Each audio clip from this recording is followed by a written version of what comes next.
Friends, welcome to my channel ready study learn.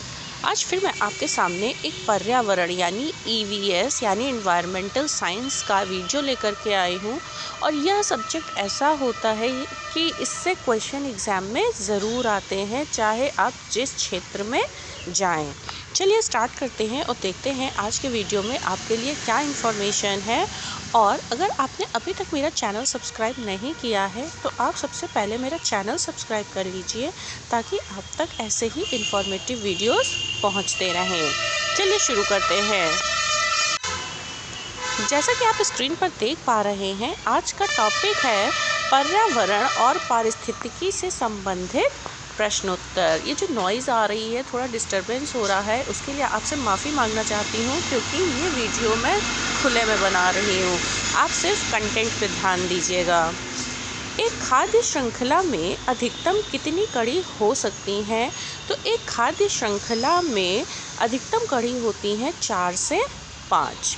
इससे पहले मैंने जो इन्वायरमेंटल वीडियो बनाया हुआ है, उसमें मैंने आपको खाद्य श्रृंखला और भी कई इम्पॉर्टेंट चीज़ों को डिस्कस किया हुआ है। अगर आपने अभी तक मेरा वो वीडियो नहीं देखा है तो आप मेरे चैनल पर जाकर के वो वीडियो देख सकते हैं। नेक्स्ट, पारिस्थितिक तंत्र में उपस्थित जीवों की संख्या, भार व ऊर्जा के आधार पर क्रमानुसार दर्शाया जाए तो बनने वाली आकृति कौन सी होगी? तो बनने वाली जो आकृति होती है वो एक पिरामिड के फॉर्म में होती है, जिसमें कई सारे लेवल्स होते हैं, जैसे प्रोड्यूसर, प्राइमरी, सेकेंडरी, टर्शरी, ऐसे करके उसमें कई सारे लेवल्स होते हैं। तो इसका सही उत्तर होगा पिरामिड। नेक्स्ट, पारिस्थितिकी तंत्र में ऊर्जा का पिरामिड कैसा होता है? तो ये याद रखिएगा, जो पारिस्थितिक तंत्र है उसमें जो ऊर्जा का पिरामिड यानी एनर्जी लेवल जो होता है, उसका जो पिरामिड होता है वो हमेशा सीधा होता है। आगे, समस्त शाकाहारी जीव क्या कहलाते हैं? समस्त शाकाहारी जीव कहलाते हैं प्राथमिक उपभोक्ता, यानी इसे बोलते हैं प्राथमिक को प्राइमरी। और शाकाहारी जो होते हैं, आपने साइंस में पढ़ा होगा जब आप छोटी क्लास में होंगे, कि हर्बीवोर्स होते हैं, कार्निवोर्स होते हैं, ओमनीवोर्स होते हैं। तो ये समस्त शाकाहारी जीव जो हैं वो इंग्लिश में हर्बीवोर्स कैटेगरी के अंदर आते हैं। एक घास स्थान में संख्या पिरामिड कैसा होता है? तो जो एक घास का स्थल होता है उसमें जो पिरामिड होता है वो हमेशा सीधा होता है। नेक्स्ट, जैव भार का उल्टा पिरामिड किस पारिस्थितिकी तंत्र की विशेषता है? तो जैव भार का जो उल्टा पिरामिड होता है वह महासागर की विशेषता है। आगे देखते हैं। एक खाद्य श्रृंखला में पादप, हिरण, भेड़िया व शेर हैं। सर्वाधिक ऊर्जा किसमें होगी? तो मैंने पहले बता रखा है कि सबसे ज़्यादा ऊर्जा जो होती है वो पादप मतलब जो पेड़ पौधे होते हैं उनमें सबसे ज़्यादा ऊर्जा होती है। और जैसे जैसे ये ऊर्जा आगे बढ़ती जाती है, ट्रांसफ़र होती जाती है, ऊर्जा का लेवल कम होता चला जाता है। नेक्स्ट, पादप, हिरण, भेड़िया व शेर से निर्मित खाद्य श्रृंखला में सबसे कम ऊर्जा किसमें होगी? देखिए, अभी मैंने ऊपर बताया कि ऊर्जा का लेवल जो होता है वो प्लांट्स में सबसे ज़्यादा होता है। जैसे एक एग्जांपल ले लीजिए, आपने एक पढ़ा होगा खाद्य श्रृंखला, जैसे एक प्लांट है, प्लांट को कीड़े ने खाया, कीड़े को किसी और जानवर ने खाया, उसको किसी और ने खाया, मतलब ये एनर्जी लेवल क्या हो रहा है? ट्रांसफ़र हो रहा है। तो जो एनर्जी ट्रांसफ़र हो रही है, तो जब ये सबसे लास्ट में पहुंचती है तो वो क्या हो जाती है? सबसे कम हो जाती है। आगे देखते हैं। द्वितीयक उपभोक्ता का उदाहरण कौन है? तो द्वितीयक उपभोक्ता का उदाहरण है मेंढक। नेक्स्ट, प्रत्येक खाद्य श्रृंखला कहाँ समाप्त होती है? तो प्रत्येक खाद्य श्रृंखला समाप्त होती है अपघटक पर। आगे देखते हैं। किसी पारिस्थितिक तंत्र के समस्त अपघटक नष्ट होने पर कौन सा चक्र सर्वाधिक प्रभावित होगा? तो सर्वाधिक प्रभावित होता है जैव भू रासायनिक चक्र। नेक्स्ट, जीवों के एक समुदाय के दूसरे समुदाय द्वारा प्रतिस्थापन को क्या कहते हैं? तो इस प्रतिस्थापन को कहते हैं पारिस्थितिक अनुक्रमण। नेक्स्ट, पेडोलॉजी में किसका अध्ययन होता है? तो पेडोलॉजी में अध्ययन होता है मृदाओं का, यानी सॉइल्स का। आगे देखते हैं, विभिन्न प्रकार के कवक किस श्रेणी में आते हैं? तो विभिन्न प्रकार के जो कवक होते हैं वो आते हैं अपघटक की श्रेणी में, यानी डिकम्पोजर्स की श्रेणी में। डिकम्पोजर्स क्या होते हैं? जैसे कोई भी मृत जीव पड़ा है या कोई भी ऐसी चीज़ पड़ी है जो सड़ने गलने वाली हो, तो ये जो अपघटक यानी जो डिकम्पोजर्स होते हैं ये उनको खा करके या किसी भी तरह से उसको नष्ट कर देते हैं और सफाई हो जाती है। नेक्स्ट, पारिस्थितिक पिरामिड सामान्यतः कितने प्रकार के होते हैं? तो पारिस्थितिक पिरामिड सामान्यतः होते हैं 3 प्रकार के। नेक्स्ट, धान की विभिन्न प्रकार की किस्में किसका उदाहरण है? तो इसका उदाहरण है आनुवांशिक विविधता, जिसे आप इंग्लिश में हेरिडिटी भी बोल सकते हैं। नेक्स्ट, सर्वाधिक जातिगत विविधता कहाँ पाई जाती है? तो सर्वाधिक जातिगत विविधता पाई जाती है विषुवत रेखीय सदाबहार वन में। यहाँ पर विभिन्न प्रकार की प्रजातियाँ मिलती हैं, प्लांट्स की भी और एनिमल्स की भी, चाहे वो लैंड एनिमल हो या फिर वो वाटर एनिमल हो। तो जो सदाबहार वन है यहाँ पर सबसे ज़्यादा विविधता पाई जाती है। नेक्स्ट, सबसे कम जैव विविधता कहाँ पाई जाती है? तो सबसे कम जैव विविधता पाई जाती है ध्रुवीय प्रदेश में। नेक्स्ट, सर्वाधिक जैव विविधता किस महाद्वीप में पाई जाती है?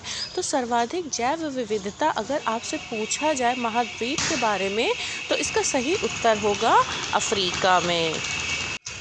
आगे देखते हैं, सर्वाधिक जैव विविधता वाला देश कौन सा है? तो सर्वाधिक जैव विविधता वाला देश है भारत। नेक्स्ट, राष्ट्रीय पार्क में किसकी सुरक्षा प्रदान की जाती है? तो राष्ट्रीय पार्क जो होते हैं उसमें सुरक्षा प्रदान की जाती है संपूर्ण पारितंत्र के लिए, यानी जो हमारा इकोसिस्टम होता है उसकी सुरक्षा प्रदान की जाती है। आगे देखते हैं, स्थानीय जैव विविधता को क्या कहते हैं? जैव विविधता को क्या कहते हैं? तो जो स्थानीय जैव विविधता होती है उसको बोला जाता है अल्फा जैव विविधता। जैसे जैव विविधता को भी कई कैटेगरीज में डिवाइड किया गया है, जैसे अल्फ़ा हो गई, बीटा है, गामा है। तो इस प्रश्न में सही उत्तर होगा अल्फ़ा जैव विविधता। नेक्स्ट, बीटा जैव विविधता किसका उदाहरण है? तो इसका सही उत्तर होगा भारत। आगे देखते हैं, वैश्विक जैव विविधता को क्या कहते हैं? तो जो वैश्विक जैव विविधता होती है उसको कहते हैं गामा। नेक्स्ट, भूमध्य रेखीय वन किस स्तर की जैव विविधता के उदाहरण हैं? तो भूमध्य रेखीय वन वैश्विक जैव विविधता के उदाहरण हैं। नेक्स्ट, उष्णकटिबंधीय सदाबहार वनों में वैश्विक जैव विविधता का कितना प्रतिशत पाया जाता है? तो अगर हम प्रतिशत की बात करें तो वो है 50 से अधिक। नेक्स्ट, विश्व में जीव जंतुओं की ज्ञात जातियों की संख्या लगभग कितनी है? तो वो है 14 लाख। और ये आप एग्जैक्ट ना समझिए, क्योंकि जैसे जैसे हम आगे बढ़ रहे हैं, हमारी टेक्नोलॉजी आगे बढ़ रही है, हमारी रिसर्च क्षमता आगे बढ़ रही है, वैसे ही हमें नई नई प्रजातियों के बारे में जानने को मिल रहा है। नेक्स्ट, प्रचुर जैव विविधता संपन्न राष्ट्रों को किस श्रेणी में रखा गया है? तो इनको रखा गया है मेगा डाइवर्सिटी देश की श्रेणी में। नेक्स्ट, भारत में जीव जातियों की ज्ञात संख्या लगभग कितनी है? तो वो है 1 लाख। लेकिन अभी मैंने आपको ऊपर बोला कि अभी मैं आपको 1 लाख बता रही हूँ, अगले ही पल शायद ये 1 लाख से बढ़कर 1 हो गई हो या 2 हो गई हो, क्योंकि नए नए चीज़ें हमें दिन प्रतिदिन देखने को मिलती है। नेक्स्ट, रणथंभौर राष्ट्रीय उद्यान कहाँ स्थित है? तो रणथंभौर राष्ट्रीय उद्यान है राजस्थान में। भारत के प्रचुर जैव विविधता के लिए सर्वाधिक उत्तरदायी कारक कौन सा है? तो भारत की प्रचुर जैव विविधता के लिए सर्वाधिक उत्तरदायी कारक है भौगोलिक दशाएं। ये सिर्फ भारत के लिए नहीं, ये अन्य देशों पर भी लागू होता है कि जहाँ पर जैसी भौगोलिक दशा होती है वैसे ही वहाँ की जैव विविधता हो जाती है। आगे देखते हैं। जैव विविधता की प्रचुरता तथा क्षेत्र विशेषी जीवों की प्रमुखता वाले संवेदनशील स्थल को क्या कहते हैं? तो उसे कहते हैं तप्त स्थल। नेक्स्ट, भारत का तप्त स्थल यानी जो हॉट स्पॉट है वो कौन सा है? तो वो है पश्चिमी घाट, और पश्चिमी घाट में बहुत सारी जैव विविधता है। नेक्स्ट क्वेश्चन देखते हैं। सर्वाधिक हॉटस्पॉट किस महाद्वीप में चिन्हित किए गए हैं? देखिए, अभी मैंने आपको ऊपर बताया था कि सर्वाधिक हॉटस्पॉट जो महाद्वीप है तो वो है दक्षिण अमेरिका, जहाँ पर चिन्हित किए गए हैं। आगे देखते हैं। किस महाद्वीप में एक भी हॉटस्पॉट नहीं है? तो वो है यूरोप। नेक्स्ट, पृथ्वी की सतह पर जल, वायु एवं भूमि सहित जीवों का मंडल क्या कहलाता है? तो इसे जीव मंडल या जैव मंडल कहते हैं। नेक्स्ट, जीवों की संकटग्रस्त जातियों को सूचीबद्ध करने वाली पुस्तक को क्या कहते हैं? ये क्वेश्चन तो एग्जाम में बहुत आता है, तो उस बुक को कहते हैं red data book. Next, IUCN किस क्षेत्र में संलग्न संगठन है? तो IUCN जीव संरक्षण क्षेत्र में संलग्न संगठन है। नेक्स्ट, डायनासोर किस जाति का उदाहरण है? तो डायनासोर, जैसा कि हम लोग सब जान चुके हैं कि ये एक विलुप्त प्राय प्रजाति है जो विलुप्त हो चुकी है, तो इसे विलुप्त जाति का उदाहरण कहा जाता है। नेक्स्ट, भारत की संकटग्रस्त पादप जाति का उदाहरण कौन सा है? तो वो है रोहिड़ा। नेक्स्ट, पेट्रोलियम किसका स्रोत होता है? तो पेट्रोलियम होता है अनवीकरणीय यानी नॉन रिन्यूएबल। यानी नॉन रिन्यूएबल आपने पढ़ा होगा अपने SST में भी और अपने साइंस में भी कि दो तरह के होते हैं, रिन्यूएबल और नॉन रिन्यूएबल। तो नॉन रिन्यूएबल वो होते हैं जो एक बार ख़त्म हो जाने के बाद दोबारा नहीं बनते हैं या फिर उनको बनने में बहुत ज़्यादा समय लगता है, वो कई सालों का समय हो सकता है। जबकि रिन्यूएबल वो होते हैं जो ख़त्म होने के बाद भी अपने आप बन जाते हैं। ठीक है, आगे देखते हैं। ग्रेट इंडियन बस्टर्ड क्या है? तो ग्रेट इंडियन बस्टर्ड एक संकटग्रस्त प्रजाति या फिर जाति है। नेक्स्ट, निरंतर ह्रास के कारण शीघ्र ही संकटग्रस्त की श्रेणी में आने की आशंका वाली जाति को क्या कहते हैं? तो उसे कहते हैं सुभेद्य जाति। नेक्स्ट, स्वस्थानीय संरक्षण किसका उदाहरण है?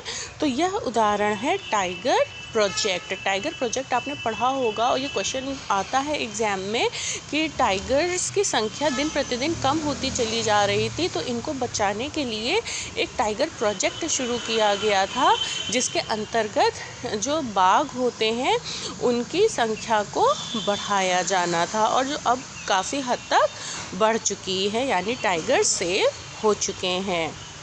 नेक्स्ट, पृथ्वी के वायुमंडल में ओजोन की उपस्थिति से क्या होता है?